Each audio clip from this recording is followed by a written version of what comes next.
Memories are like Tennessee fog. They keep you from moving on, wishing the sun didn't fade away, leaving you trapped in the glory days.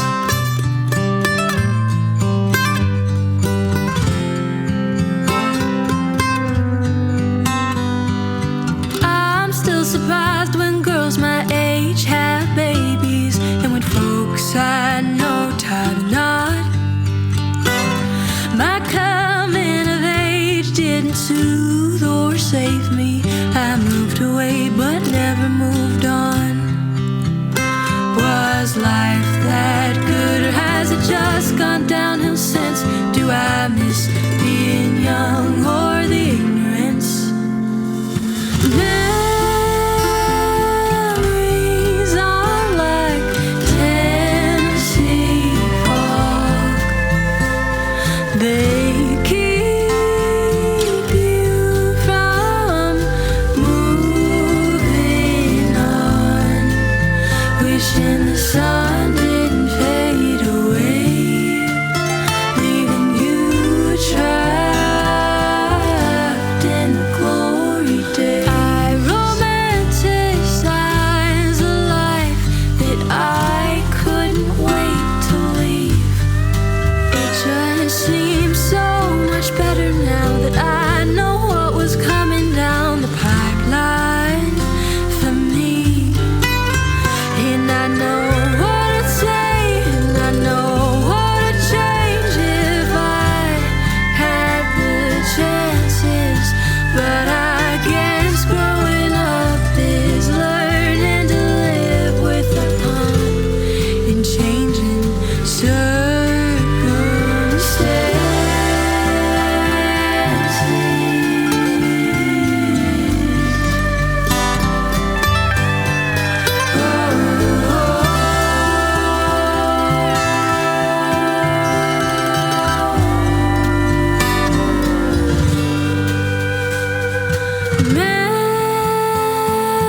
Memories are like Tennessee fog.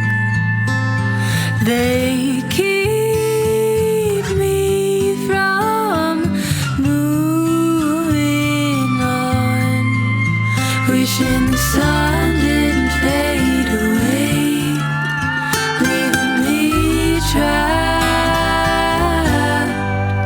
Why did the sun have to fade away?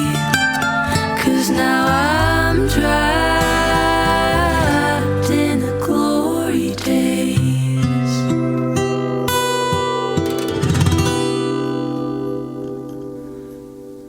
So it's not long since you graduated from the university. When you were at the point you were about to graduate, or in fact, for that matter, in your senior year, did you feel that kind of pressure that you're talking about in the song, that you're going to find yourself a man and everything's going to be good after that? I don't think that it really set in until the start of the pandemic, because I moved home. I was back in the same room, back in the same bedroom that I had slept in since I was like 1 year old. I couldn't really go out, do anything, make new memories, move on with my life. So I just started organizing old photo albums and looking through all these home videos, and just sort of got caught up in the glory days. Which you spell D-A-Z-E. Yeah, because it sort of felt like I was in a trance. Everything that was going on in the world at that time when I wrote the song, it was, the pandemic was started, everything was going on, and it just felt like everything that happened before the pandemic was so much better. So that's sort of why I spelled it that way. I have a feeling that it felt the same way to you that it felt to me, which was that all of a sudden, everything that we accepted as tangible reality, something that we could hold on to, disappeared. Mm-hmm. There comes a point when the pandemic continues month after month that the whole thing starts to feel like an illusion. Mm-hmm. Yeah, and that everything we were taking for granted wasn't really true. Yeah, it was so weird because when it started, it felt like it was something that wasn't even possible. Like, I remember whenever they first said, UTC is going to be shut down for 2 weeks. All the stuff's going to be shut down. And I was like, that just doesn't happen. Like, 2 weeks seemed like forever. And now we're going on, 2+ years. And the irony is that while you were sort of suspended, the vehicle that allowed you to reach a huge audience, that it's impossible to say whether you would have done otherwise or not, because the business that you've gone into, as I hardly need to tell you, is incredibly competitive. Yeah, absolutely. And to accomplish what you have accomplished, to reach that many people, how did that happen? Well, I went to UTC to study communications because the plan all along was to go to school to get the skills that I could market myself on social media, do all the branding, do all of that stuff, and learn those skills, and then also get skills where I could have a paying job while I pursue music. And so those skills have paid off, and I'm so happy. There was not a day during the pandemic where I regretted being a communications major, because I was able to make videos, to edit videos, to continue to make content. And from, the start of the pandemic to now, I have tripled, quadrupled my audience that I had before the pandemic. And so, yeah, I mean, I was very fortunate to have the set of skills that I learned at UTC when the pandemic started, for sure. So when you started at UTC and you became a comm major, you were already a singer and songwriter. Mm-hmm. Yeah, and I knew that that's what I wanted to pursue, but I knew that I needed to have a few other tools under my belt to be able to do that. That is so smart. Well, thank you. You had it all figured out. I don't know if I have anything figured out. One of the issues, I think, that confounds many young musicians, singers, songwriters, band members, they're not business people, and they don't think like business people. Mm-hmm. And so while the music they make is great, they don't understand that they are entering a business that if you don't have the skills that you've been talking about, music's great, but nobody's going to hear it. Exactly. And, I saw a post a while back from a few singer-songwriters that had this thing that was like, I'm not a content creator. I don't want to be putting out all these videos. I just want my music to speak for itself. And I understand where they're coming from, where, a lot of singer-songwriters are put in the position now where their labels are telling them, you have to make a TikTok, you have to do this. And that's not what their skills are in. But for me, I do feel like I'm a content creator and a singer-songwriter because I have those skills where I'm able to market myself. And, it's so crazy because social media is free and you're able to reach the masses like never before. And even though so many people are doing it, it's crazy whenever you're able to find your audience doing something that is free. And you could pay someone so much money to run ads and run billboards and do all this stuff. But then, just like with this song, I posted, a short little clip of it, and it reached over 170,000 people, and that was free. And it's wild that that's the age we're living in. It's exciting.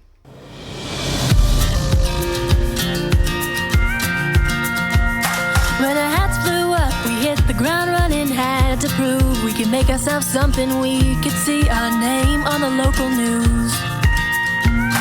In 10 years we knew we'd make them regret it, make all the doubters seem real pathetic, and they'd applaud when we walked in the room. But it's really hard, oh my Lord, to find dreams you can't afford. You gotta buy food, make rent, get paid, and soon a day turns into a decade. Well, let's raise a glass. The past 10 years really kicked our class, but we'll just keep on trying until we all start dying. We pray maybe we can get it done for the next high school reunion.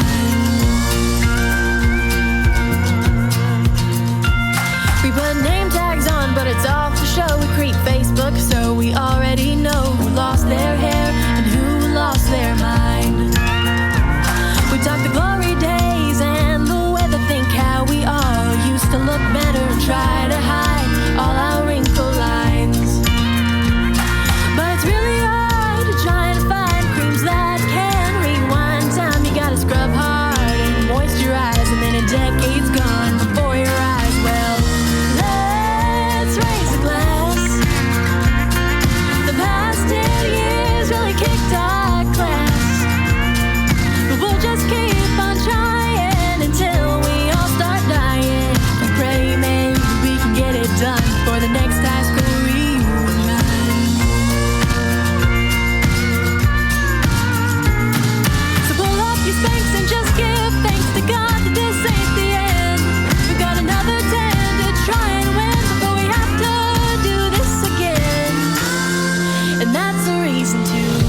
just bail on the next high school reunion.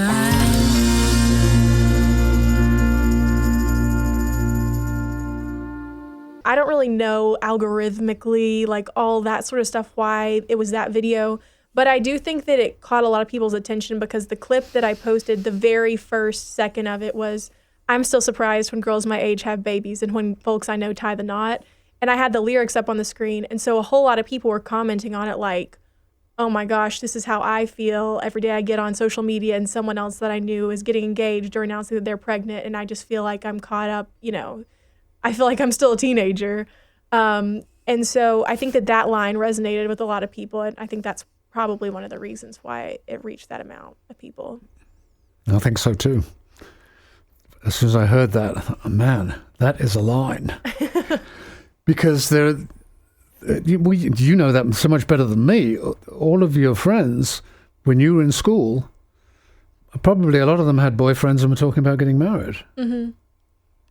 It's a thing. It is a thing. That's still what young women your age tend to do. At least some of them, anyway. Yeah, especially here in the South. I grew up in a really small town near Knoxville, and pretty much everyone that I went to high school with is pregnant, married. Some are divorced by this point, and I'm still in my early 20s, and so it's crazy. How people are on different trajectories with their life. But yeah, that's what the song is about. So I guess we come back to the same question again. So how did you dodge that? Was it because you were so focused on your career that you just weren't thinking about that? Did you have a boyfriend when you were in school? Did you go through all that? I dated a guy for about 3.5 years, and I assumed that I was going to get married to him. I think everybody did. But, I had to start thinking of, big picture, where I want to end up in 10 years, what I want my life to look like. And for better or for worse, I'm not sure if it was a great decision or not, I broke up with him when I was in college. And so that's not the path I'm currently on. And so, right now I'm just really focused on trying to get music to take off because, it's a thing that takes so much time and focus. And I don't think it'd be fair to put someone else through that I want to prioritize my music. I don't want to have to prioritize, okay, like, where do you want to move? What's your career? So hopefully I'll get this off the ground and then I'll start thinking about that. Yeah. Well, you said that you post a TikTok video every day. Mm-hmm. So you're creating new songs every day? Oh, no. I don't create a new song every day, but I would create little short videos. And TikTok's 15 to 30 seconds. It was originally a tighter time frame, but now you can post up to 3-minute videos. But, back to how the algorithm works and all that, if you have someone watch a shorter video multiple times, it reaches more people. And so I just post little snippets of different songs. And when I'm posting a video every day, I'm still promoting music that I put out a year ago, 2 years ago, because it's kind of timeless in a way now because you're reaching new people every single day when you post it. And so it's not like you're beating the same people over the head with the same song. And so I'm still promoting my song Blue Hawaii and Baggage and High School Reunion that I released in 2020 and 2021.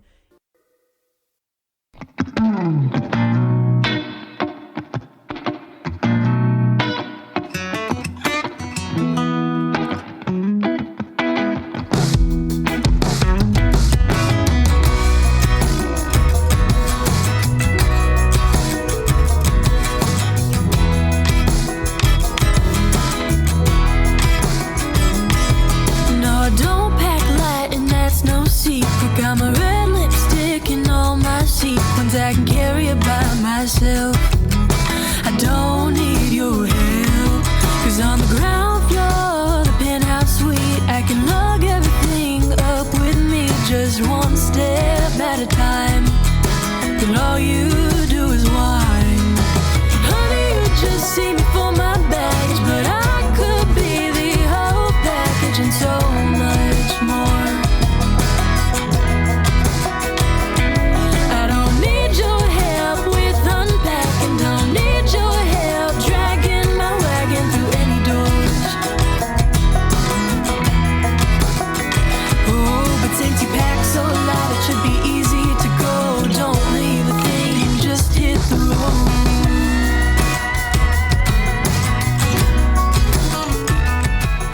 So if you were to post part of that on TikTok, how do you decide what part you're going to post? And do you create a video specific to that segment of the song that you post? Whenever I did the photo shoot, I took a whole lot of videos and the place where I did the cover art. And so I can go back and I can chop up those videos millions of different ways. And I don't necessarily have to pick which part of the song to post. I can just chop it up and then use each different part of the song in different videos. I don't need your help with unpacking, don't need your help dragging my wagon through any doors. Oh, but since you pack so light, it should be easy to go. Don't leave a thing, just hit the road.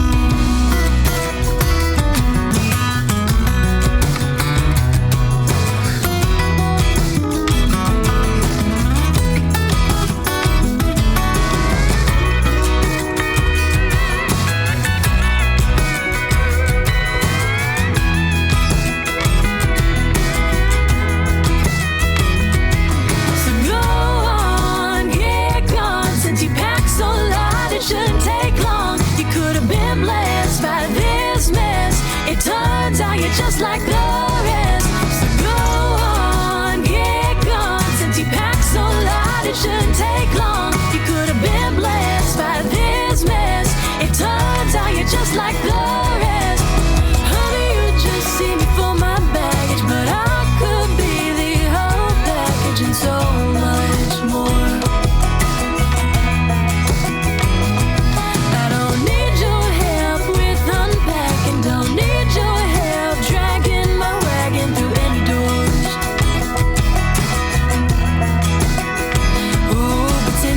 So loud it should be easy to go.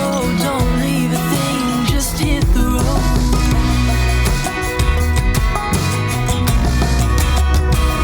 road. Different segments of the song are more successful than others?